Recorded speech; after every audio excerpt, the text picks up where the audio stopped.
Video में इस lesson यानी कि ए फेलो ट्रैवलर चैप्टर के बारे में हमने आपको बताया था, उसकी समरी बताई थी और उसके लेखक के बारे में हमने आपको बताया था। आज हम इसके जो भी इम्पोर्टेंट एक्सप्रेशन उसके बारे में आपको हम बताएंगे। वैसे इस लेसन में बहुत सारे एक्सप्रेशन हैं, कम से कम 7-8 हर चैप्टर में होते हैं, 7-8 एक्सप्रेशन होते हैं, लेकिन उन सबको याद करना बड़ी दिक्कत होती है। इसीलिए हमने क्या किया है कि वो जितने भी मुख्य जो होते हैं एक्सप्रेशन, उनके हमने सब में से वो लेके हमने उनमें से एक ही एक्सप्रेशन बनाया है जो जितने भी वो होंगे इम्पोर्टेंट उन सब में ये काम करेगा। इसीलिए आपको ज़्यादा याद करने की जरूरत नहीं है, क्योंकि तुम कितना याद करोगे, बहुत सारे, अगर आप एक लेसन में से 5 भी करोगे तो कम से कम 35 याद करने पड़ेंगे आपको, और ये पॉसिबल नहीं है। इसीलिए हमको भी काफ़ी समय हो गया है इस चीज़ में पढ़ाते पढ़ाते, ये अनुभव हो गया है कि अब हमें जान गए हैं कि क्या होना चाहिए।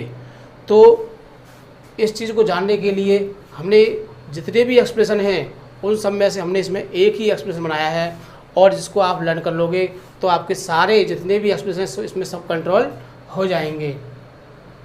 क्योंकि इसमें देखो 5 हमने जो इम्पोर्टेंट इसमें लिखे हैं, वैसे इसमें कम से कम 8-9 हैं, तो मुख्य जो 5 हैं, तो इन 5 का हमने जो मैटर है वो 5 में से इसमें लिया है।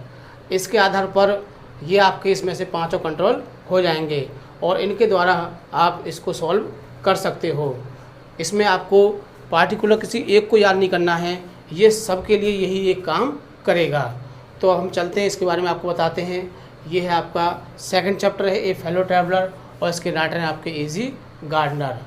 तो ये कौन कौन से हैं जो हम आपको बताते हैं। फर्स्ट है आपका I do not know. I do not know, ये शुरू का वर्ड है और ये अंत का वर्ड है।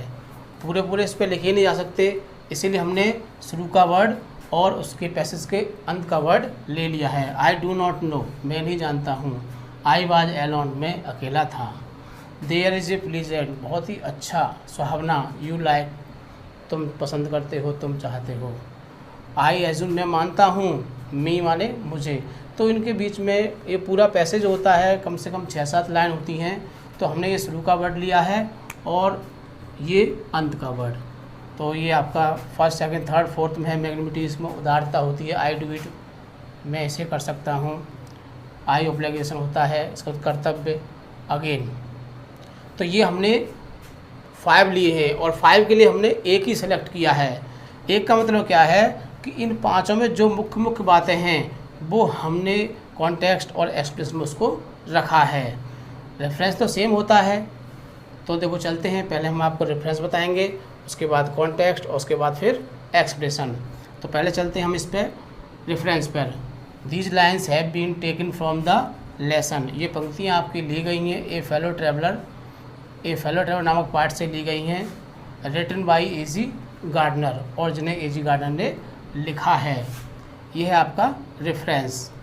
ये सिर्फ इसमें आपका चैप्टर नेम और राइटर नेम ये चेंज होता है, बाकी सेम होता है। तो अगर आपने इसको एक लर्न कर लिया है, बाकी आप चैप्टर नेम और राइटर नेम को और चैप्टरों के लर्न कर लेना। इसके बाद आता है आपका कॉन्टेक्स्ट। कॉन्टेक्स्ट में क्या होता है कि जो पैसेज है उसकी मुख्य बात इसमें आनी चाहिए। पैसेज की जो मुख्य बात है उसमें आनी चाहिए। तो हमने इन पैसेजों के बेस पर ये आपका कॉन्टेक्स्ट लिखा है, जिसमें इन दीज लाइन्स मतलब इन पंक्तियों में द राइटर फाइंड्स, लेखक फाइंड्स से प्राप्त करता है सम कॉमन पॉइंट, कुछ सामान्य बिंदु प्राप्त करता है between the life of mosquito and own life, किसके, अपने और मच्छर के जीवन की कुछ समानताओं को इसमें पाता है। इन पंक्तियों में लेखक मच्छर तथा अपने स्वयं के जीवन की कुछ समान बिंदुओं को पाता है। हेयर माने यहाँ पर, he describes these common point, वहाँ पर इन समान बिंदुओं का वर्णन किया गया है। नेक्स्ट आता है आपका एक्सप्लेनेशन। एक्सप्लेनेशन में क्या होता है कि जो पैसेज दिया हुआ है आपको उस पैसेज को अपनी भाषा में इसमें लिखना है। तो हमने ये जो पैसेज लिखा है ये 5 के अकॉर्डिंग टू है।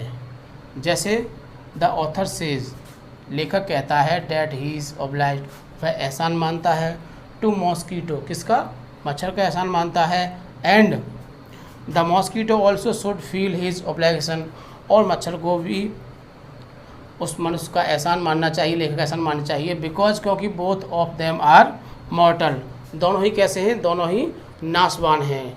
नाशवान उसे कहा जाता है जो पैदा होता है और एक दिन मर जाता है। सेम ऐसे मनुष्य भी एक दिन पैदा हुआ है और वो भी एक दिन मर जाएगा। मच्छर की कंडीशन भी ऐसी है, पैदा हुआ है और एक दिन मर जाएगा। एंड वन डे, एक दिन क्या होगा, वो मर जाएगा। दे विल डाई, और एक दिन दोनों ही मर जाएंगे वे। There are many common point in the life of mosquito and writer, लेखक और मच्छर के जीवन में बहुत सारी समानताएं हैं जो इस प्रकार हैं। The mosquito does not know anything about his journey, मच्छर जो है वो अपनी यात्रा के बारे में बिल्कुल भी नहीं जानता है। इन द सेम वे, इसी तरह से the author does not anything about his journey of the life, और मनुष्य भी अपने जीवन की यात्रा के बारे में कुछ भी नहीं जानता है। The mosquito comes from the into dark the light, the mosquito comes from dark into the light, मच्छर जो है वो अंधकार से प्रकाश की ओर आता है। ऑफ द कैरिज, जो डिब्बे में प्रकाश था, रेल के डिब्बे में जो प्रकाश था उस प्रकाश की ओर आता है। And flies around the lamp, और उस बल्ब के चारों ओर उड़ता है, घूमता है। And goes into the dark of the night, और रात में उसी अंधकार में चला जाता है। दस, इस प्रकार the author also goes to the unknown place, इस प्रकार लेखक भी एक अनजान स्थान पर चला जाएगा। बोथ आर मिस्टीरियस, दोनों ही रहस्यमय हैं। इस तरह से ये आपका एक्सप्रेशन हो गया कंप्लीट। अब हमने आपका सेकंड चैप्टर का जो एक्सप्रेशन वो क्लियर करा दिया है। अब इस पार्ट में से इस चैप्टर में से कोई सा भी आपका एक्सप्रेशन आता है, आपको यही लिखना है, दूसरा कोई आपको लर्न नहीं करना है, क्योंकि जो हमने एक्सप्रेशन लिखा है वो इन पांचों के बेस पर ही लिखा है।